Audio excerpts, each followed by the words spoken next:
Chargers. You got to go, that's Troy Polamalu, the best defensive player in the NFL. Exactly. I mean, we know about guys like pass rushers like Jared Allen, Mario Williams, stuff like that. But Polamalu is a whole different player. He's a safety, yet a defensive end. There's times where he'll come in from the safety position and will take out your quarterback. It's actually like a few years ago, when the Colts were missing Bob Sanders. Yeah.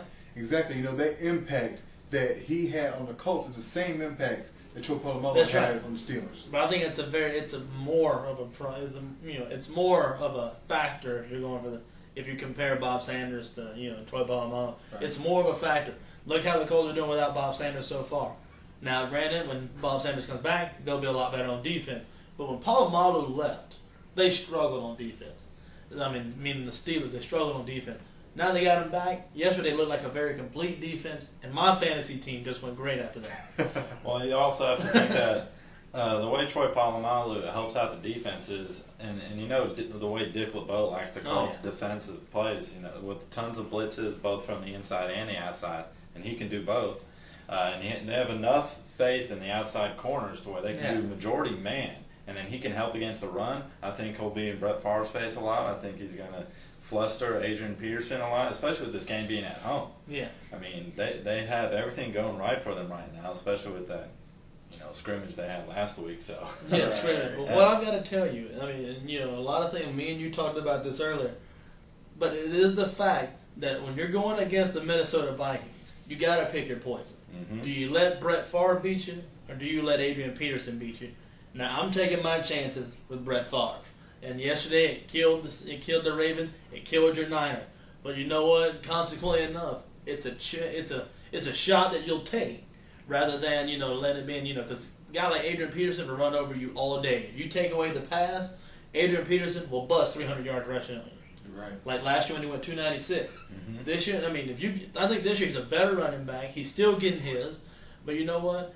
If you take the ball out of Brett Favre's hand and say, all right, man, you're going to have to run the ball, go ahead and write down Adrian Peterson for 300 yards. The game plan really for the teams that have played the Vikings so far is stop Adrian Peterson. Yeah. They want Brett Favre to beat him. And it should be that way. It should be that way until the end of the season. Until the Vikings are eliminated from the playoffs, then it should be that way the whole time.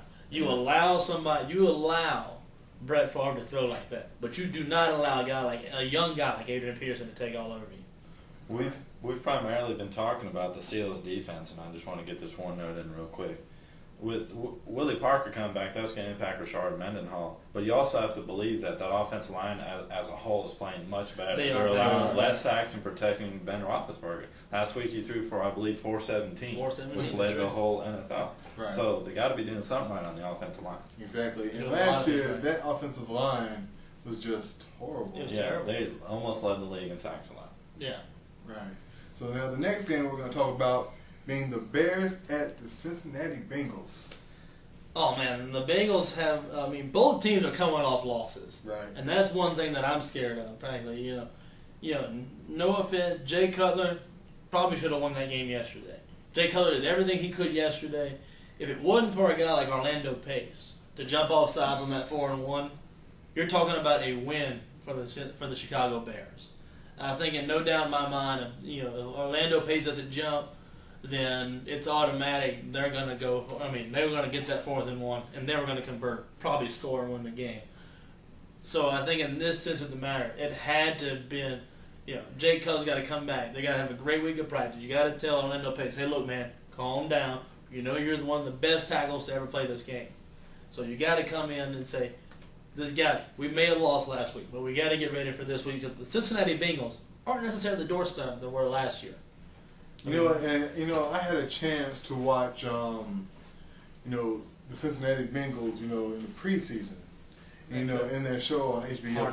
Hard Knocks. And you know what? I actually felt I actually grew a little bit with this team. Yeah, I think so too. Watching them, through their troubles, in the preseason, and, seeing how they're playing together right now, it's just a miracle. Yeah, and sometimes you really want to root for the underdog. Yeah, that's true. And for that, this being the Cincinnati Bengals, if you think about how it was for them during the '90s, about every year, during the 1990s, they were just it was just horrible for them. Yeah. Now seeing them, winning these games, grit and grind. You think about the first week, Denver, how they're undefeated. Yeah. They should, Denver perhaps should have at least one more loss on their record, which should be to the Cincinnati Bengals. And I do believe Denver is the luckiest undefeated team this season. Yeah.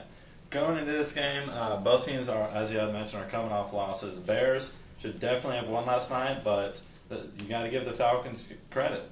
They forced a lot of turnovers and flushed Cutler a lot, and they kind of stopped the run pretty well against the Bears in Atlanta.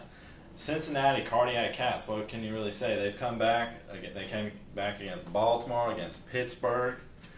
And they beat Green Bay pretty well. That was not a last-second win, but they should have beaten Houston in Cincy yesterday. Excuse me. Yeah. I just like the way they've come together as a group. 7 of the 11 starters on defense are first and second round picks, so they're building up their team very well. They have a nice swagger, good confidence with them. They have a nice leader in Carson Palmer, who doesn't commit as many turnovers as he had in years past, and that's been a great thing from them, and they're showing a great ability to run the football.